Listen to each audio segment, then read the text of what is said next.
വിസ്മയാനെ നിങ്ങൾ മറന്നിട്ടുണ്ടാവില്ല. കേരളത്തെ മൊത്തം കണ്ണീരിലാഴ്ത്തി സ്ത്രീധന പീഡനം സഹിക്ക വയ്യാതെ ആത്മഹത്യ ചെയ്യണമെന്നുള്ള ഒരു കുട്ടിയാണ് വിസ്മയ. ഇപ്പോൾ ഇതാ ഡോക്ടർ ഷഹനയും. നമുക്ക് വിസ്മയുടെ സഹോദരൻ വിജിത്ത് ചേട്ടനോട് ചോദിച്ചു നോക്കാം.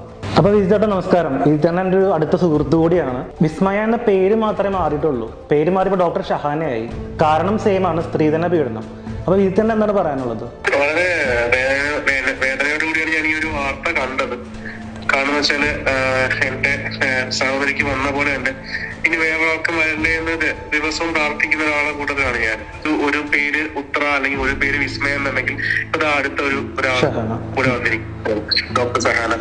വിജിത്തയുടെ സംസാരിച്ച പോലെ തന്നെ ഷഹാനയുടെ ബ്രദർ ഒരു കാര്യം പറഞ്ഞിട്ടുണ്ടായിരുന്നു. 50 പവൻ സ്വർണവും 50 ലക്ഷം രൂപയും ഒരു കാറും നൽകാൻ സമ്മതിച്ചിട്ട് പോലും അതിൽ കൂടുതൽ വേണമെന്ന് പറഞ്ഞിട്ടാണ് ഇപ്പൊ ഇങ്ങനെ ഒരു കാര്യം ഉണ്ടായിട്ടുള്ളത്. എനിക്ക് ഒരു കാര്യം കൂടി ചോദിക്കാനുള്ളതെന്ന് വെച്ചാൽ, ഇപ്പോൾ കിരൺ, വിസ്മയുടെ കാര്യത്തിൽ കിരൺ കിട്ടിയിട്ടുള്ള ശിക്ഷ നമുക്കറിയാം. അപ്പൊ ആ ഒരു ശിക്ഷയുടെ കാര്യം ഓർത്തിട്ട് അപ്പൊ ഇത്രയ്ക്കൊക്കെ കിട്ടാൻ പോകും